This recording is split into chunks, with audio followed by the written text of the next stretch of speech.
مولاي صل وسلم دائما أبدا على حبيبك خير الخلق كلهم. السلام علیکم ورحمۃ اللہ وبرکاتہ.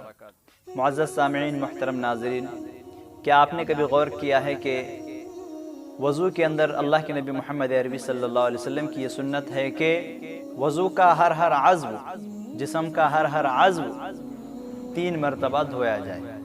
اس کی کیا حکمت ہے، اس کا کیا راز ہے؟ کیا کبھی ہم نے اس سلسلے میں غور کیا ہے؟ کیا کبھی ہم نے اس کے جواب کو جاننے کی کوشش کی ہے؟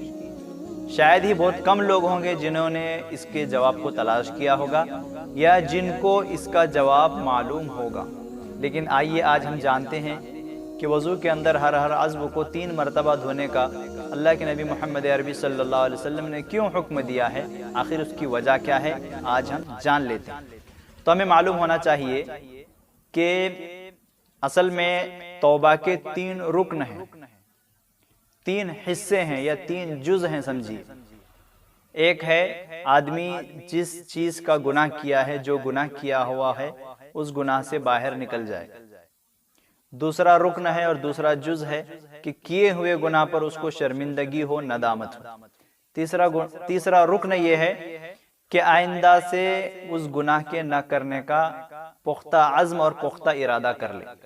یہ جب 3 چیزیں مل جاتے ہیں تو توبہ مکمل ہو جاتی ہے اور توبہ کامل کہلاتی ہے. اسی کو توبۃ النصوحہ قرآن مجید کے اندر کہا گیا. تو جب انسان جسم کے آزاد ہوتا ہے یعنی وضو کر لیتا ہے تو وضو کرتے وقت جب پانی جس عضو پر پہنچتا ہے تو وہاں سے قطرے کے ذریعے سے گناہ جھڑ جاتے ہیں، گناہ گرتے ہیں. حدیث پاک کے اندر خود اس کی صراحت موجود ہے. تو گویا جسم کے اعضاء کو جب ہم وضو میں دھوتے ہیں تو گویا ہم توبہ کر رہے ہیں گناہوں سے. تو توبہ کے 3 رکن اور 3 جز کو ہم ادا کرنا چاہیے ہم کو. اس لیے 3 مرتبہ اعضائے وضو کو دھونے کا حکم دیا گیا تاکہ ہماری توبہ مکمل ہو جائے، کامل طور پر ہم پاکیزہ ہو جائیں گناہوں سے. یعنی پہلی مرتبہ ہم اگر چہرہ دھوتے ہیں تو توبہ کا پہلا جز گویا ہم ادا کر رہے ہیں کہ جو چہرے سے گناہ ہوئے ہیں اس گناہ سے ہم باہر نکل رہے ہیں. جب دوسری مرتبہ ہم دھوتے ہیں تو ہم کیے ہوئے گناہ پر گویا شرمندہ ہو رہے ہیں. اور تیسری مرتبہ جب ہم اس عضو کو دھو رہے ہیں تو ہم اس بات کو زبان حال سے کہہ رہے ہیں کہ انشاءاللہ آئندہ سے ہم یہ گناہ نہیں کریں گے. تو اس طرح ہر عضو کو 3 مرتبہ دھوتے جائیں گے. توبہ کے 3 رکن ہمارے زبان حال سے ادا ہوتے جائیں گے اور ہماری توبہ مکمل ہوتی جائے گی. اس لیے اسلام کے اندر 3 مرتبہ اعضائے وضو کو دھونے کا حکم ہے اور اس کا یہ راز ہے. دوسری وجہ یہ بھی ہے کہ 3 مرتبہ دھونا اس لیے ہے کہ نفس پر مکمل طور پر اثر پڑ جائے. 1 مرتبہ اگر دھوئیں گے یا 2 مرتبہ دھوئیں گے تو نفس پر اتنا زیادہ اثر نہیں پڑے گا، لیکن 3 مرتبہ دھوئیں گے تو مکمل اثر نفس پر پڑ جائے گا اور نفس ٹھنڈک محسوس کرے گا اور اس طرح سے ہماری پاکیزگی کا سامان ہو جائے گا. یا پھر یوں سمجھیے کہ 3 مرتبہ کی حد متعین کرنے کی وجہ یہ ہے کہ 3 مرتبہ سے کم اگر کرتے تھے تو یہ تفریط میں داخل تھا، کنجوسی اور بخل میں داخل تھا. اور 3 مرتبہ سے زیادہ کرنا یہ اسراف میں اور فضول خرچی میں داخل ہو جائے گا. تو ایک حد متعین کرنا ضروری تھا، اس لیے 3 مرتبہ کی حد متعین کی گئی تاکہ وہ افراد سے بھی پاک ہو اور تفریط سے بھی پاک ہو، بخل سے بھی پاک ہو اور فضول خرچی سے بھی پاک ہو. درمیانی راستہ 3 مرتبہ کا اسلام نے دیا ہے کہ 3 مرتبہ وضو کے اعضاء کو دھویا جائے.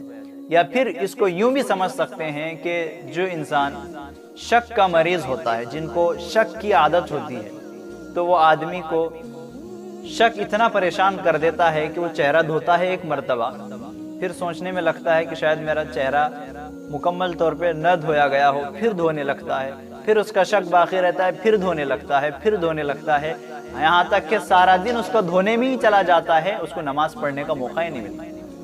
بعض ایسے لوگ بھی ہیں دنیا میں جن کو شک اتنا زیادہ ہے کہ بس بار بار دھوتے رہتے ہیں، اس میں ان کا وقت بھی ضائع ہوتا ہے، دوسرا ان کا پانی بھی ضائع ہوتا رہتا ہے، اور تیسرا نماز کا وقت بھی ختم ہو جاتا ہے، نماز کا وقت بھی نکل جاتا ہے۔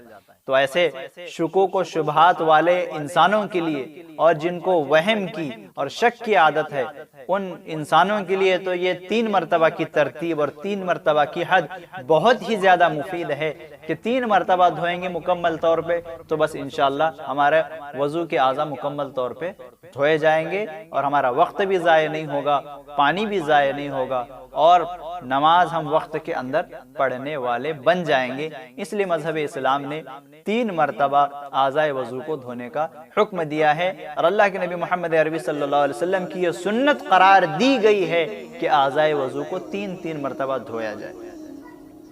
پھر یہاں پر ایک سوال یہ ہوتا ہے کہ جب اعضائے وضو کو 3 مرتبہ دھونا ہے تو جن اعضاء پر مسح کرنے کا حکم ہے اس کا 1 مرتبہ کیوں؟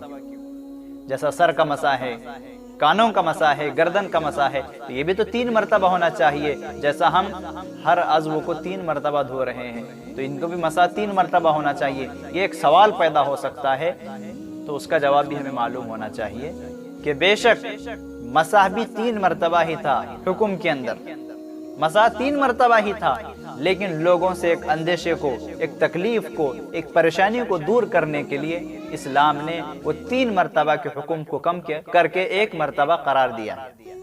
وہ کیا پریشانی اور وہ کیا اندیشہ ہے؟ وہ پریشانی اور اندیشہ یہ ہے کہ جن ممالک میں اور جن ملکوں میں، جن علاقوں میں سخت سردی پڑتی ہے اور ہمیشہ وہاں کا ماحول ٹھنڈا ہوتا ہے، تو وہاں کے لوگ اگر 3 مرتبہ کانوں کا مسح کرتے رہیں گے الگ الگ پانی لے کر، یا 3 مرتبہ گردن کا مسح کرتے رہیں گے الگ الگ پانی لے کر، تو اس طرح ان کے ٹھنڈک میں پڑ جانے کا اور بیماری میں مبتلا ہونے کا خوف۔ اس لیے کہ جو لوگ ٹھنڈی والے علاقے میں رہتے ہیں، ٹھنڈک والے ماحول میں رہتے ہیں، تو وہ لوگ اپنے کانوں کا اور سر کی بہت زیادہ حفاظت کرتے ہیں، اس کو محفوظ رکھتے ہیں۔ کانوں کی ذریعے ٹھنڈک اندر چلی جائے گی تو انسان بیمار ہو جاتا ہے۔ تو اس طرح اگر 3 مرتبہ کا یہ حکم دیا جاتا اور دن میں 5 مرتبہ انسان وضو کرتے وقت 3 مرتبہ کانوں کا مسح ٹھنڈے پانی سے، 3 مرتبہ گردن کا مسح یا 3 مرتبہ سر کا مسح کر لیتا، تو اس سے بہت زیادہ بیماری میں مبتلا ہونے کا خوف تھا، انسانوں کو مشقت میں ڈالنا اس کے اندر پایا جا رہا تھا۔ اس لیے مذہب اسلام نے اس کے اندر تخفیف پیدا کر دی، نرمی پیدا کر دی، اور حکم یہ دیا کہ ساری انسانیت کے لیے حکم یہ رہے گا، سارے ایمان والوں کے لیے حکم یہ رہے گا کہ 3 مرتبہ مسح نہیں ہوگا، بلکہ مسح 1 مرتبہ ہوگا، اعضائے وضو کو 3 مرتبہ دھویا جائے گا، یہ سنت قرار دیا گیا۔ تو خلاصہ کلام یہ کہ مذہب اسلام یقیناً اپنے فالوورز کو اور اپنے ماننے والوں کا کتنا خیال رکھتا ہے، ان کے دکھ میں اور سکھ میں کتنا خیال رکھ کے کیسے احکام اور قوانین جاری کرتا ہے، اس سے مذہب اسلام کی حقانیت اور اس کی سچائی معلوم ہوتی ہے۔ یقیناً یہ قانون خداوندی ہے، اور یہ مذہب اسلام کسی انسان کا بنایا ہوا نہیں ہے، یہ رب العالمین کا بنایا ہوا ہے، جو اپنے بندوں کے اور ساری انسانیت کے دکھ سکھ کو سامنے رکھ کر حکم دیتا ہے۔ یقیناً دنیا میں اور اس سرزمین پر ایسا کوئی مذہب نہیں ہے جیسا کہ مذہب اسلام ہے، اتنا سچا مذہب ہے جو اپنے ماننے والوں کا اتنا خیال رکھتا ہے۔ اسی لیے کہتے ہیں کہ مذہب اسلام کے علاوہ کوئی مذہب سچا نہیں ہے، اور قرآن بھی یہ کہتا ہے کہ ان الدین عند اللہ الاسلام، اللہ کے نزدیک سب سے پسندیدہ مذہب مذہب اسلام ہی ہے، جس کا ایک ایک حکم سچا ہے، ایک ایک حکم اچھا ہے، جس کے اندر ماننے میں ہمارے دنیا کا بھی فائدہ ہے اور آخرت کا بھی فائدہ ہے۔